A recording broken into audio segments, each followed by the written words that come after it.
real love means eternal love, and eternal love means with God. Krishna Prem, Ram Prem, Bhagavad Prem, Vishnu Prem. Anything less than that is a facsimile of love, a representation of love, a shadow of love, but not real love. So we all have some idea of love, but we don't really know much about it, although we think we do. So we're continuing this part 2 of the class, Pure Love Part 2. So this is by Satyanarayan Das Babaji Maharaj from Jiva Institute in Vrindavan. I'll make comments here and there, but most of what he says is quite clear and explicit. So somebody asked the question, if love is unconditional, how can it be only for one person? Because oftentimes people say, modern poets and songwriters sing songs and become popular songs, love, love, love. Everybody, everything is love. You should love everyone. Love your dog, love your cat, love yourself, love everybody. So then he asked, it's only for one person. He said, love cannot be for everybody. You can't love everyone. Because what is the definition? What is the definition of love? Love implies relationship, love between two, you and your dog. You don't love all the dogs, you love your personal dog. So there has to be a sense of mamata, a sense of belonging, that this individual, this entity, dog, cat, bird, whoever, is mine. That's called mamata. Possessiveness. It's my wife, my husband, my children, my house. That's very prominent in human life and psychology. I and mine, hamameti, is I am this and this is mine. But he says it can't be, you can't love everyone because love means relationship. You can't have a relationship with every human being in the world. You're a human being, they're a human being. That's the only relationship. There's some familiarity, some bondage. Both are human beings, but there's no relationship. It's not your father, not your mother, not your cousin, not your uncle, etc. So relationship means some introduction, some exchange back and forth. There's an active, ongoing dynamic between two people or three people or whatever. Like you see in an Indian household, joint household. There's so many types of loving relations going on. With the master of the house and his servants is Shantaras, or maybe Dasyaras. The master of the house and his children is Vatsalyaras, parental ras. The master of the house and his mistress, his wife, is amorous love, conjugal love, madhurya ras. So all different rases. And the father's relationship with his father is one of friendship, and if he's old, friendship, and of course, parental love, they're my mother and father. So these are all love, expressing love for many individuals under one roof because of relationship. So Babaji makes a very important point. Without relation, a lot of people, modern poets, and so they say, oh, love everyone. I remember once, I was about 18 years old, my brother sent me a birthday card. He was in New York City, I was in New Jersey. He sent me a birthday card with a piece of paper on it. Had two faint dry drops on it. He said, brother, take this and may it serve you well. So I said, what is this? So I called him on the phone, I said, what is it? Those are 2 drops of bladder acid. Bladder acid is LSD, lysergic acid diethylamide, which were in a liquid, and they dropped it on paper, a piece of white paper, and he said, take one as a friend, or whatever. I said, okay. So I found a friend, female, and we had a happy birthday party. So when I was under the influence of that intoxication of that drug, which they call a psychedelic drug, hallucinogenic drug, when I was 18, long ago. Then we were going along the beach road in a convertible, and my friend was driving. I was standing on the seat. Say, it's love, it's love, it's love. I felt I loved everyone, and everyone loved me. Everybody's looking like a cracker. I was smiling from ear to ear, completely crazy. And I just realized it's actually everything's love, you know. People are just walking from the beach to their car and what's this crazy guy? So I had no relationship with him, but had a relationship with a psychedelic drug, which made me feel that I had loved them all, and they all loved me. They didn't love me at all. I didn't really love them at all, but it was the infective intoxication. Well, it was a very opening, enlightening experience, actually. It showed there's a potential. In other words, anything you can experience or dream of in this world, it exists somewhere. It exists somewhere, it exists. You can't have any conception or any idea of a monster reality unless it doesn't exist. You can create a real crazy monster in your mind, and you dive under the ocean, you know, like 5 kilometers under the ocean in very deep trenches, you'll find that monster of your imagination. There's some crazy fish, has a light hanging from his head, it shines down from his head like a street light, and lights up his way because it's all dark down there, the sun doesn't penetrate. Some crazy creatures down there. You don't want to meet them.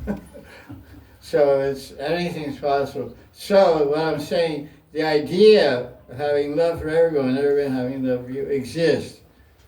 Where? Spiritual. Goloka Vrindavan.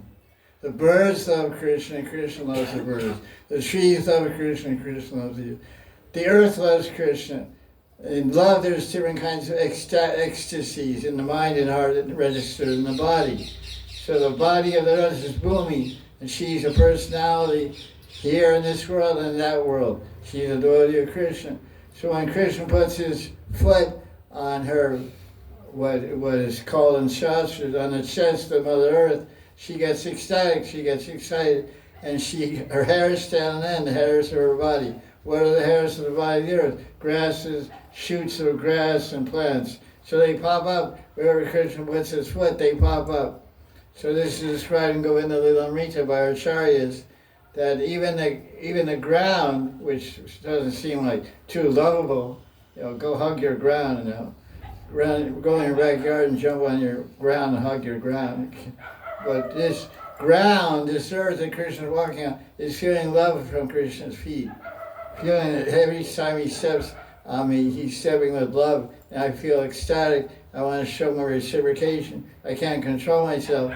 The hair on my body is the plants and sprouts, and they're shooting up. Krishna puts his foot down. When he lifts his foot up, what appears? A land lotus. Oh, Bhumi Kamal. Bhumi Kamal means a land lotus. Lotuses usually grow in the water, but there's some lotuses that grow on the land. Krishna puts his foot down, it sounds like a Walt Disney movie or something. Alice in Wonderland or something, you know, like a really wild scene. Puts his foot down, he walks away to the lotus flowers. So it's easy for Mother Yashoda to find out where Krishna is. Just follow the lotus flower road. It goes from Nandagram to Govardhan or to Varsana.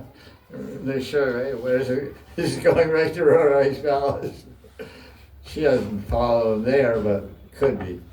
So this idea of relationship. Love is actually towards one person only, and through that person it diffuses onto others. You have love for others in relation to the love you have for this one person. That's nice. So who is that one person? Radharani, he said. Someone may say Krishna, or someone may say Radha and Krishna, because the two are one. So that's right. So you have love for Radharani, then you diffuse or distribute Radharani's love, compassion, and mercy everywhere. In Sanskrit, the word for love is prema or priti. Both come from the root word pri, P-R-I, which means to please. So prema comes from prema or prema, and priti, meaning to please. Therefore, the meaning of love is to please, to satisfy, to make happy. Not yourself, but someone else. Because self-love is not love, it's just ego gratification or false identity. You're out of the body and trying to take care of your body with a loving attitude. It's not directed towards oneself, but to someone else. So in prema it signifies there are two people. One is the ashray and the other is vishai, the object and subject of love. Ashray means shelter, container, reciprocal of love. It signifies someone who has love for someone. We often hear the expression, love yourself, meaning that one should love oneself. This implies if we are not able to love ourselves, we're not able to love others. This is the modern psychology. It's all over the internet. Love your body, love yourself. You're having trauma because your mother beat you up when you were a kid. So now you have to start loving yourself, Massage your arms, massage your face. Oh, I'm so cool. I'm so beautiful. I really love myself. And you get infatuated with your image in the mirror and spend your whole time grooming and cleaning and brushing your hair and stuff. But what do the Vedas say? According to the Sanskrit definition of prema, you can't love yourself because the Sanskrit definition of prema is to please someone else, not yourself. So you can't. That's like the modern philosophy doesn't gel, doesn't mix with traditional Vedantic conception of what is love. The word love itself means an exchange between two beings. So when you're loving yourself, who are you and who is yourself?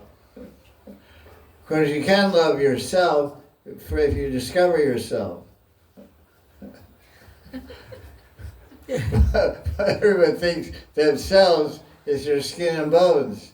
Their self is Atma. When you discover the Atma, then you realize there's a Paramatma inside of you, inside your Atma, and then you understand your relation to God, not your body, and you want to love that aspect of your identity, which is connection with this Paramatma. That's called Bhakti Bhajan, Bhakti Bhav and Prem, ultimately. Well, those statements like love yourself may sound cool and pleasing there. Yeah, that's my problem. I'm being influenced by other people too much. Babaji's crazy, making crazy. I have to love myself, forget about her. Or this or that or anyone, that's my problem. Focus my attention on Govindadas. I should focus my attention on myself. Number one. Yeah. Forget about that guy. Forget about my wife. Why you're a pain in the ass? I love myself. So where are you going to be? You're going to be sitting in the corner by yourself or what? It's a pretty lonely life. Just you and yourself. You're sure you want to live the rest of your life with yourself? You're that beautiful, that attractive, that satisfying, that fulfilling? I doubt it, man, really. Ask anybody else's opinion, they won't agree. They'll say you're an absolute bore. You're a total bore. I don't mean pig. Maybe you're a pig also. Give me a boring bore. So, it sounds pleasing. We may like to repeat it, but it actually has no meaning. The word love is misused a lot. Has a very specific meaning, but when it's used in a mindless, cheap way, the meaning one person has in his mind when they use it may not be the same as another person understanding. That's practically a fact. It's the most overused, underrated, misunderstood word in the English dictionary. Love. Overused, underrated, and misunderstood word. It's a word representing a concept, a principle, a way of feeling, a way of thinking, a way of acting. And nobody has the slightest idea of how to apply the meaning of that word, or how to live in love. Since love is intangible, can't be weighed, can't be seen, of course it can be felt. And you can also see expressions of love, also mother loving her child, etc. What is the definition of pure love? Love manifests in many ways. There are many things which seem like love that are not. Uh-oh. First thing to understand is the person who has love, and the person towards whom they love is the person, and the object is towards whom love is directed. So we have love has to be directed, has to be expressed, has to be shown to another person. I love you. I want to please you. I want to satisfy you. I want to make you happy. This is indicated by the words prem and preeti. Okay, we like to see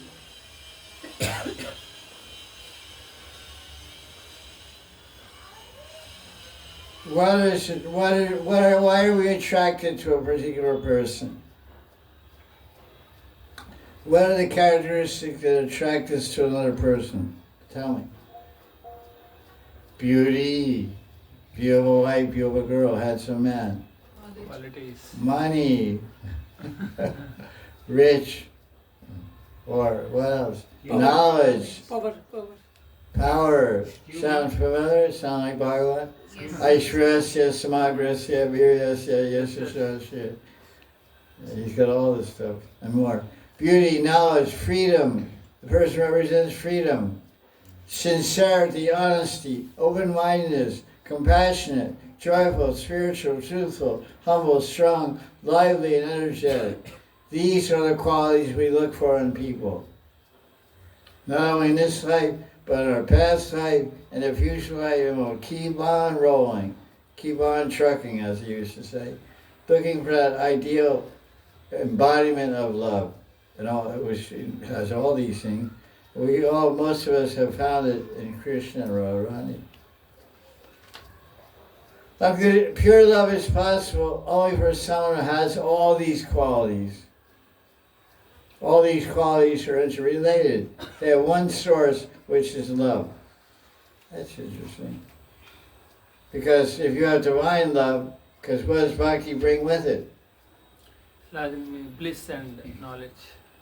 Yeah, what is it? Vairagya, that verse, Gyan Jnana Vairagya, Vairagya. first canto, second chapter. Bhakti. Survivapam Sampra. Dharma yatho bhaktira dokshate ahaitkya pratyata yatma suprasidati. Vasudeve Bhagavati Bhakti Yoga Prayojita Janeti Asa Vairagyam Jnanancha Yadahitukam.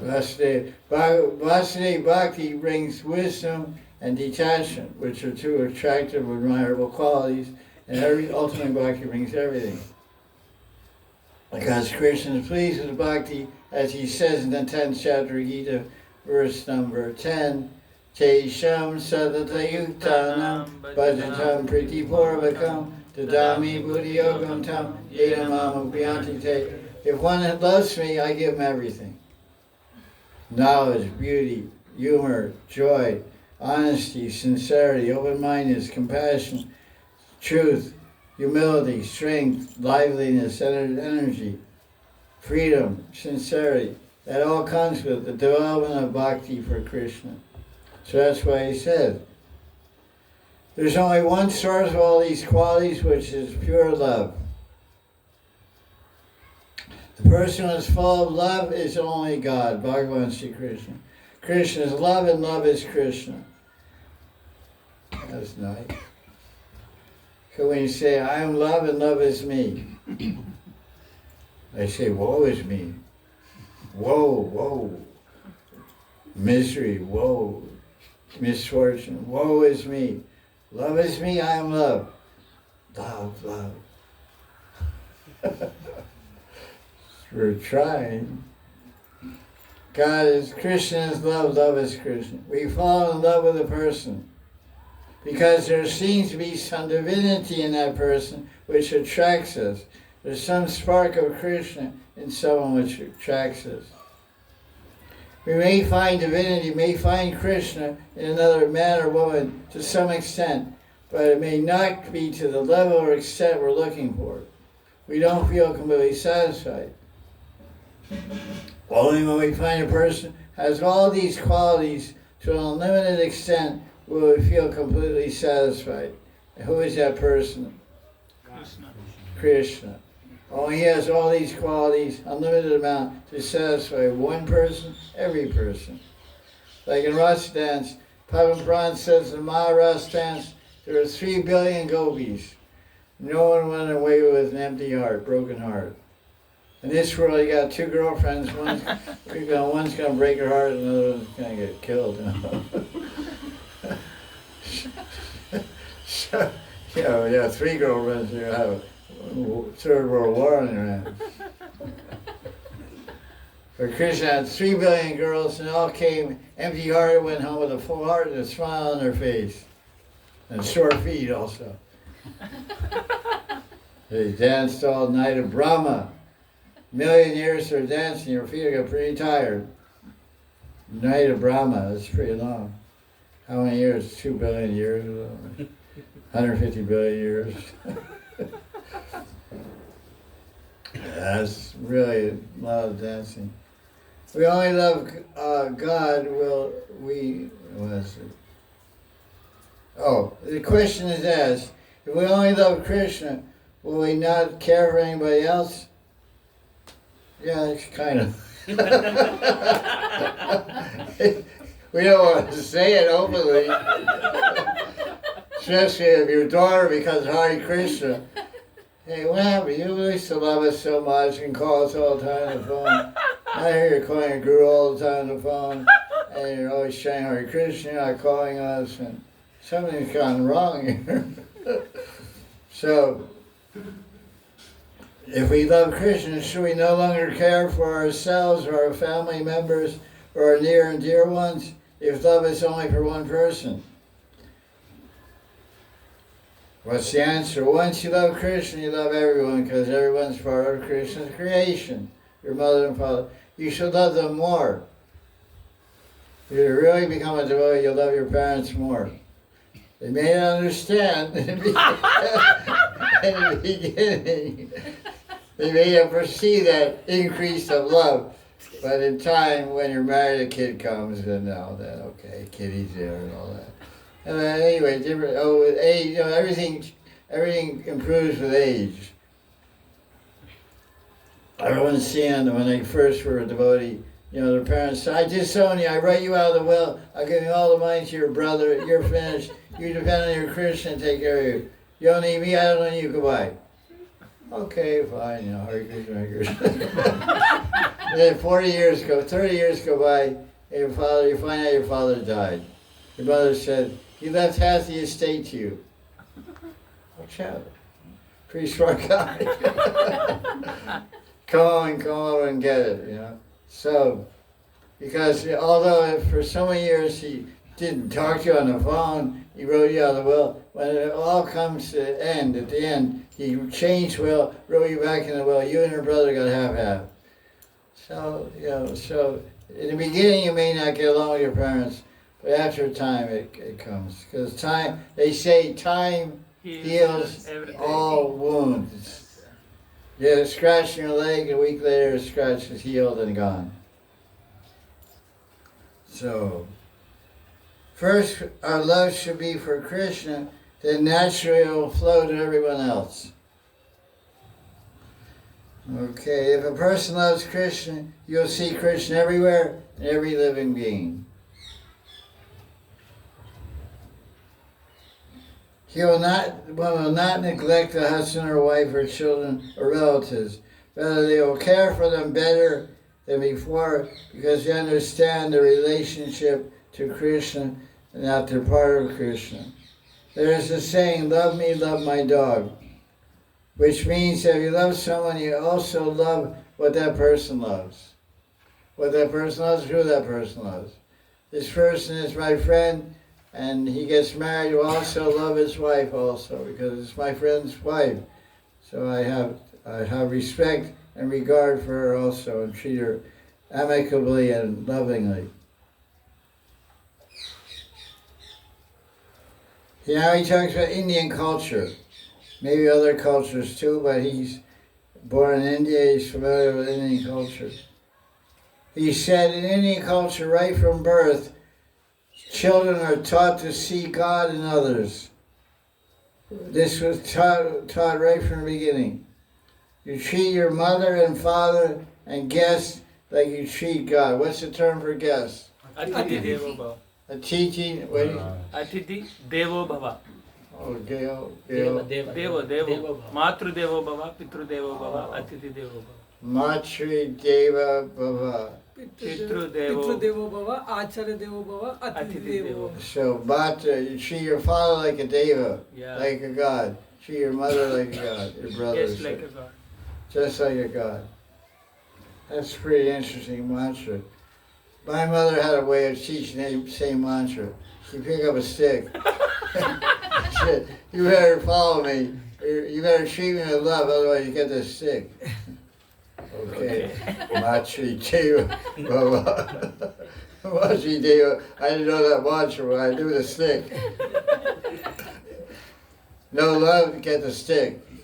Love means obedience. Do what I say. There's a classic teaching of my mother.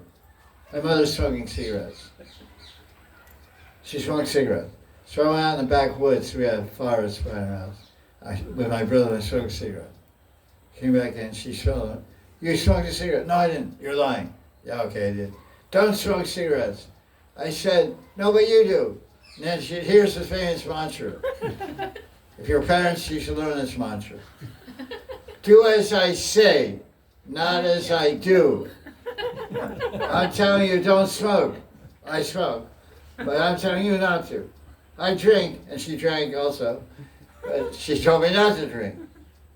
I said, you're a hypocrite. No, you're not. You're not a hypocrite. You're great. You're good. You're right. You're absolutely right. So, you're trained in any culture to see your mother as God. Matri Deva Bhava, Pitri Deva Bhava, etc. So what is the aim of Western culture? Someone tell me. Anybody from the West? No. Consumerism. Enjoyment. That's the action. What's the aim? Oh. Enjoyment. No, basically it's something more. What qualities do they think everyone should have? Freedom, equality, justice. Me Too movement, you know. Not Tamil Nadavasi, Me Too. Or whatever. Everyone should be equally treated. Blacks, whites, young, old, fat, thin. LGBT, whatever. GBT or whatever. Yeah. All these different kinds of people they have these days. They all should be equally treated and fair and all that. So, this is based, Western culture is based on freedom, equality. To be free, to have equality and justice are worthy goals. But what is the training?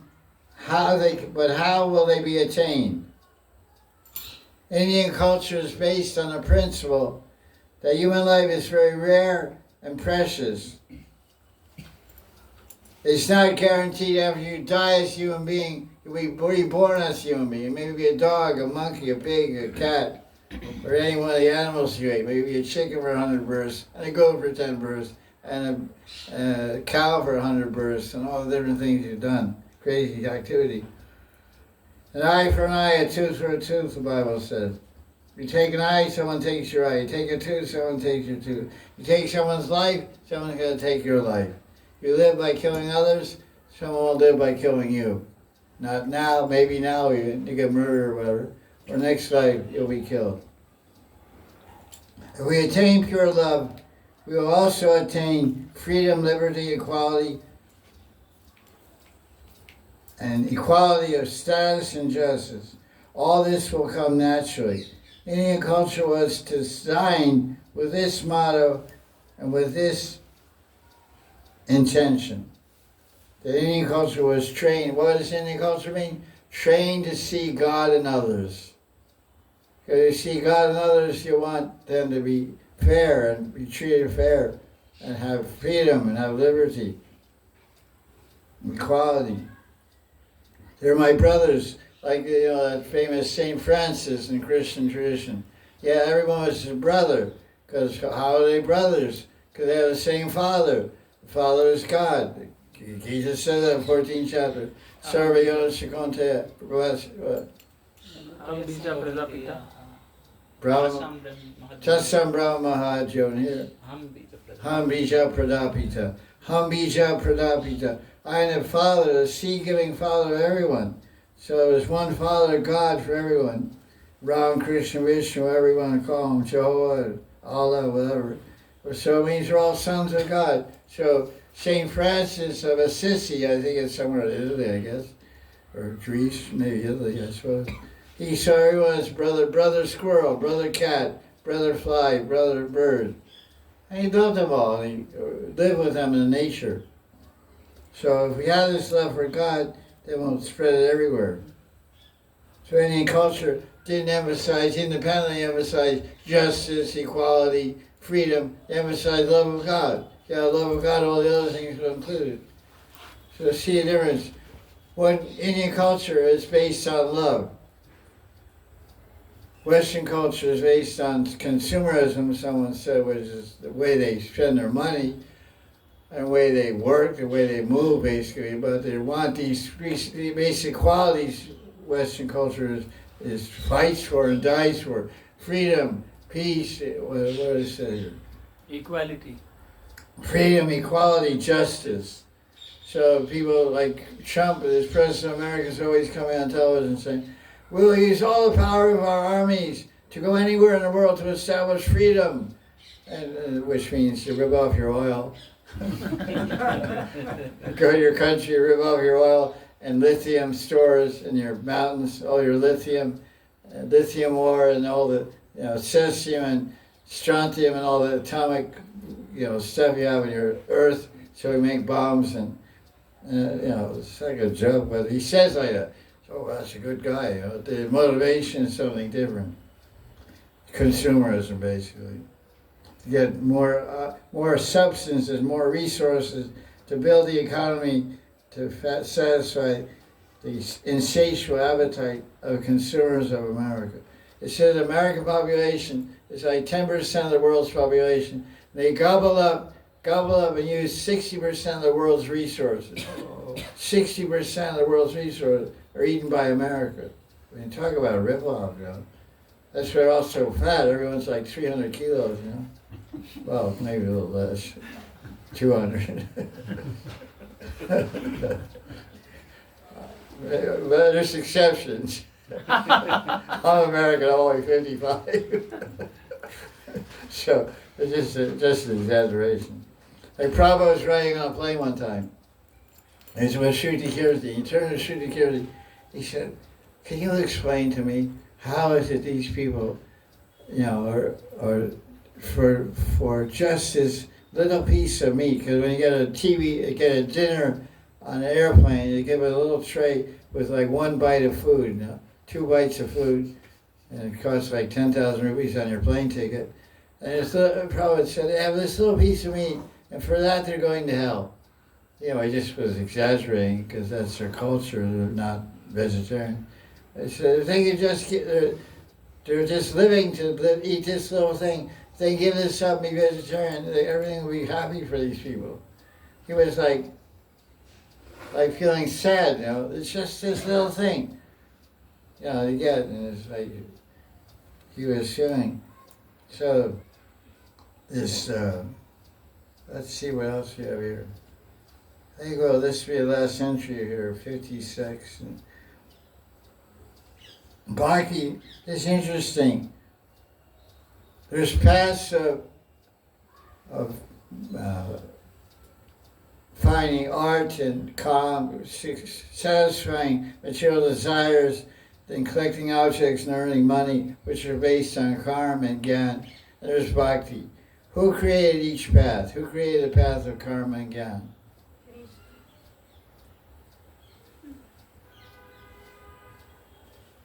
Krishna. No, not Krishna, now who? They just say Krishna created everything. How much so that's your problem, Matasaram, for if you have something on Buddha. Sages and rishis. Who created the path of bhakti? Devotees. Krishna. So let's listen. The path of bhakti is created by Bhagavan Krishna himself. Other paths come from God, but indirectly through sages. But bhakti is given directly by Krishna. It's the path which brings harmony and peace in society. When you're a yogi or a jnani, you're independent. But devotees are all related because they're all related to Krishna. Therefore, we can all work in cooperation. That is the greatest pleasure. Oh, that's a nice sentence. This is the greatest pleasure. What is the greatest pleasure? To be together and work in love. Get an opportunity on Tuesday, ashram cleanup. Be there. The team. Okay, well that's it. So we'll end there. So now this Sunday satsang, November